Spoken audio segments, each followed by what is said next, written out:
Hi guys, let's try something different. We thought of releasing this Dev Diary series to give our supporters a sneak peek at what's going on behind the curtain while bringing our game, Spirits of Aporia, to life.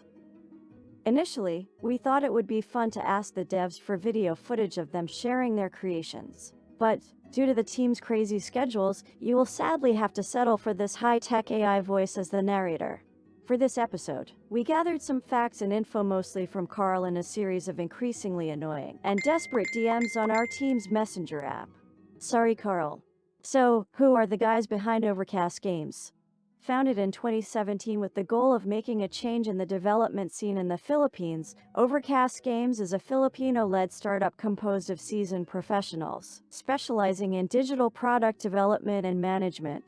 Over the years, OG has been involved in many software, web and video game projects outsourced by a number of big-name clients worldwide. And of course, Carl and his team of veteran programmers and developers from known arts and gaming studios are behind our upcoming blockchain game, Spirits of Aporia.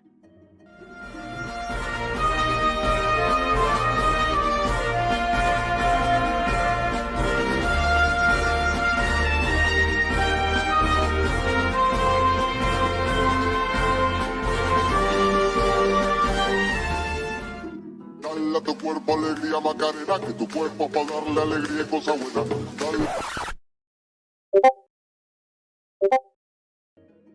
Now, let's dig in. First, why was the project initially called Tamago? Well, you already know the team's name was DroidCoin, which was eventually rebranded to DRDC for legal reasons. Obviously, we can no longer use Droid in our name, but where did the Tama come from? I'm sure Japanese culture fans out there already know that Tamago means egg, kind of like the capsules our battle buddies hatch from. But it's more than just that. The 90s was a golden age for pop culture. Electronic technology was evolving, giving us things like handheld consoles, CDs, and mass adoption of computer games. That includes the rise of the idea of digital pets and creature-raising video games, among which, the most iconic in Japan was probably the Tamagotchi keychains. That's where our Tama comes from. We've already mentioned it a couple of times in our AMAs and live sessions. Many of us on the team were big nerds and fans of a particular monster farming game by Tecmo, Monster Rancher.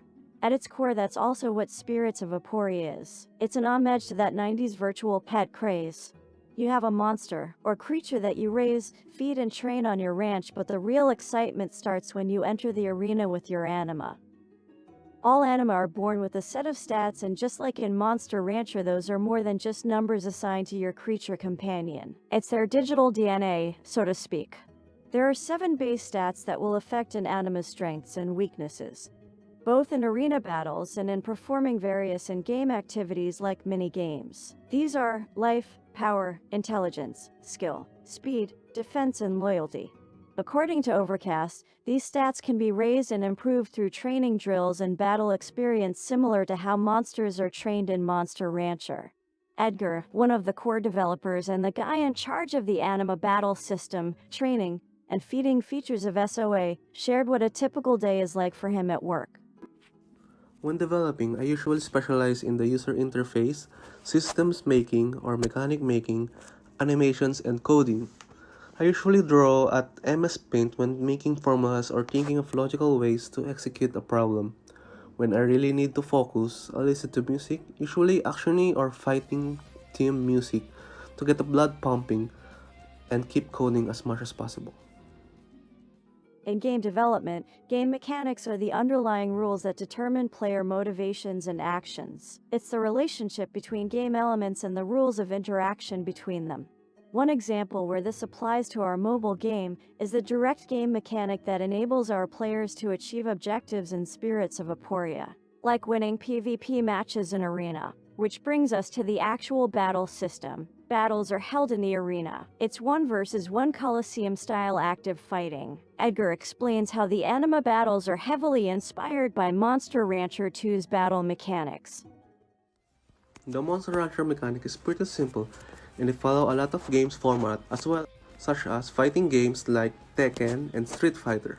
The battles are estimated around 3 to 5 minutes, but instead of smashing buttons till you win, the Monster Rancher mechanic run with a skill. The monster you are fighting with relies entirely on the attack skill stats and your monster's stats. Each skill has two requirements in order to be used. The first one is the stamina cost. Over time, your monster gains stamina throughout the fight, so use it wisely. The second one is distance. There are overall 4 skills you can use in total based on the distance against your enemy. Then, on every attack, all based on the player's stats versus enemy stats, have an accuracy, the hit chance formula, or the chance of landing a hit on an enemy. Okay, so it's pretty much similar to MR2, but unlike the PlayStation 1 game, which offers limited areas to explore outside of the ranch, arena, town, and adventure stages, Overcast decided to go with a more 3D approach, with semi-open world maps and free movement in arena battles for Spirits of Aporia. Free movement, similar to your popular games like Dota and Mobile Legends, it allows a full support to the player's movement and flexible movement to the game's environment, making the gameplay feel active, actiony, and not restricted as the common fighting games, unlike Street Fighter and Tekken, where the fighting is restricted in a 2D plane. Free movement also allows skill-based battles rather than a random chance-based battle. So when transitioning between attacks, a very slow and permissive player can get outskilled by a good player for his or her lack of attentiveness. It's well adaptive for every platform. For PC players, you can use the WASD keys to move around and the control key to attack. For mobile players, there's the joystick on the bottom left of the screen, and you can click the skills icon to attack. For controllers, as of now, it's still under development and is planned for future releases.